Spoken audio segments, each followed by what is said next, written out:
Let's go to what Donald Trump has to say about the folks who work for the federal government. You know, all those people that he immediately came into this term in the White House saying he wants to fire all them.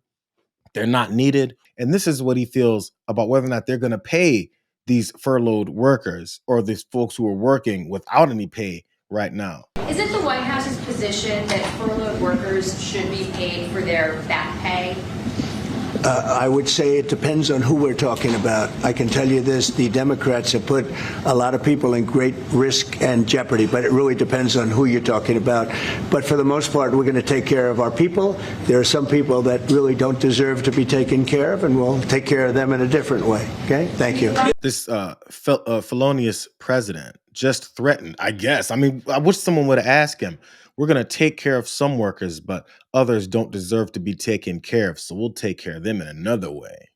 Capiche? What way are you going to take care of some of these workers that you don't want taken care of? Maybe you should ask Democrats about this problem of how he's not going to pay furloughed workers about their back pay, which is, by the way, by law, something that he has to do. He was asked that question. And I think, like something ticked in his brain and said, yo, you're looking real bad right now. Watch his face shift as he's asked again more specifically. Mr. President, why do you say some federal workers should not get their back pay? Why do you say some? Well, you're going to have to figure that out, okay? Ask the Democrats that question. Mr. President, just to follow up there, I mean, the law says that when the government is reopened, that workers will receive their back pay. So are you going to define the law there, or what do you? I follow the law, and what the law says is correct, and I follow the law. He's like, them workers, man. Ask the Democrats whether or not they're going to get paid. That's what the problem is. Ask the Democrats. Well, did you realize that that's breaking the law? I mean, I always follow the law, except for those times that I don't follow the law, which is like 99% of the time that I just don't follow the law. But I follow the law. He flipped real quick suddenly to talking about how he's going to follow the law and then pay these federal workers. That is until the cameras turn off and he goes back into his hole and talks about how he's not going to pay these workers. This pressure campaign that they've got, that they think every time they'll tell Democrats that they're going to screw up more things in their name, loudly and proudly raise their hand and say, we're going to fire more workers. We're going to destroy this country. We're going to make this really uncomfortable for people. And now the pressure is we're going to make sure we don't pay furloughed workers because it's the Democrats' fault. We're going to make the decision to not pay people, and it's the Democrats' fault. Their thought is that Democrats, I hope they don't go for this bullshit again, man. They've been weak for so many decades to be like, oh my God, it's going to be blamed on us. It's going to be blamed on us. I can't believe they would do this. The American people are going to worry that if federal workers don't get paid by declaration of the guy who thinks he's the king of this country, by his directive only, and breaking the law to do so, it'll somehow be blamed on Democrats. Man, they have a really, really bad strategy. With regard to the whether the furloughed civilian employees of the federal government will receive back pay, it is true that in previous shutdowns, many or most of them have been paid for the time that they were furloughed.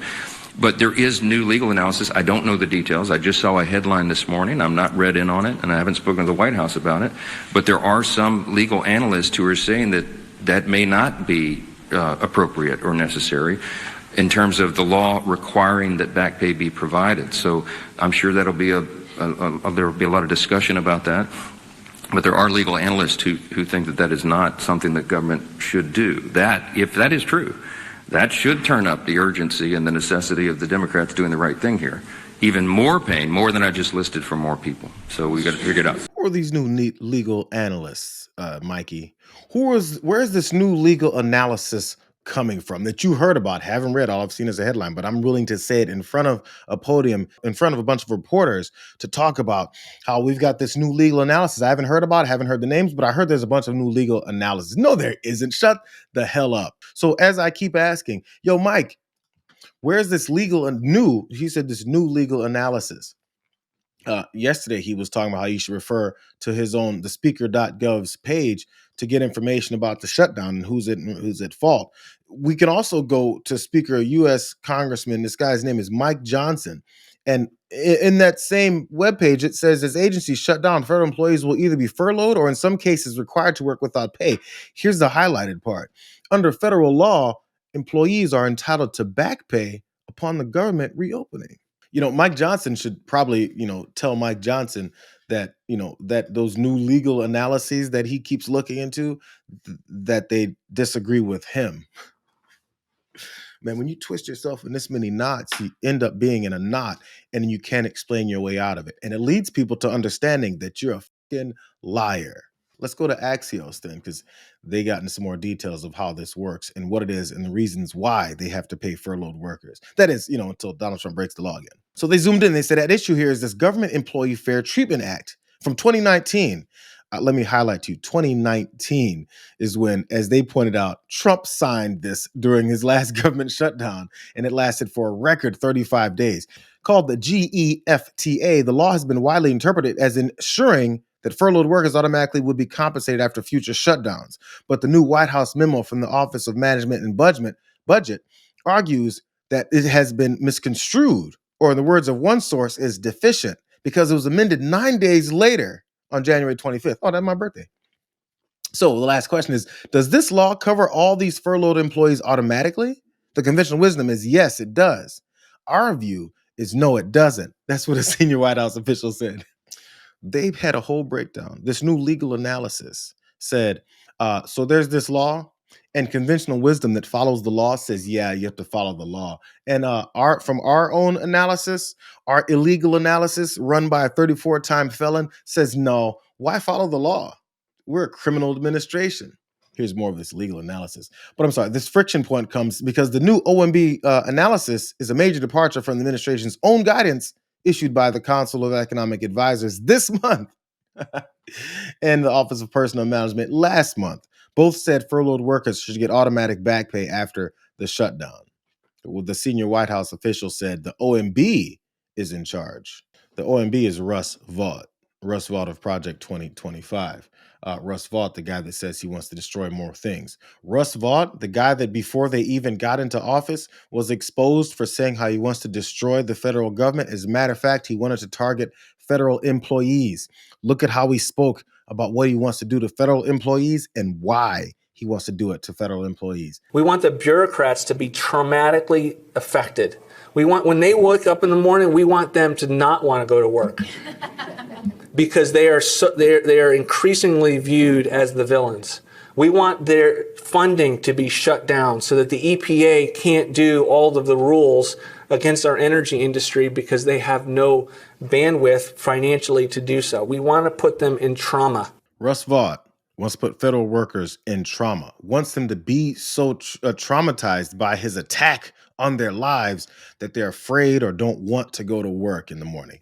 And why? They said it so explicitly, so that they won't have the bandwidth or the ability or the energy to do things like, put restrictions or any kind of guardrails on these corporations, these oligarchs that pay this administration to destroy the government so they can run roughshod and steal more money and do things without any consequence.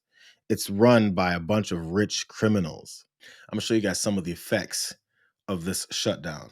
The results of how this happens always comes down on regular Americans, and it always has to affect their lives. Breaking news to CNN on a story we've been tracking all afternoon. The air traffic control facility responsible for flights approaching and departing Nashville International Airport are set to close for 5 hours tonight because of short staffing. The Federal Aviation Administration says that flights will still be allowed to continue flying during the closure, but pilots are going to have to contact the Regional Air Traffic Control Center for permission to enter the airspace. So the reason being given for the staff shortage, that's not immediately clear. Secretary of Transportation Sean Duffy, though, did say on Monday an increased number of controllers have been calling out sick since the start of the shutdown. Weird. Furloughed workers or people that are working through the shutdown because things that are very essential like air traffic controllers because people are flying. And then when they get the threat of not being paid by the president, the director of the OMB, who said you want some trauma laid upon them, it's weird. Many of them start to call in sick and toss a couple middle fingers back at you. But again, the only purpose of this, and they probably welcome this title news because they're like, yo, the worst things get, this MAGA party, the worst things get, maybe people will start blaming Democrats because we've conditioned them to hate anything that we tell them to hate. Sean Duffy, who runs this whole department, that's taking care of these air traffic control situations. This is what he's posting. I'm here at Newark Airport about to go up into the tower and talk to some of our air traffic controllers. Now, we have a government shutdown, but that doesn't mean that airports shut down or controllers don't come to work. They're coming to work every single day to make sure that our airports are safe and our flights actually fly. How does the shutdown impact controllers in towers like this, not just in Newark, but around the country? I think the biggest thing is, it's just a distraction that we don't need. Adding another distraction of, hey, this is a government shutdown, who's going to be coming into work?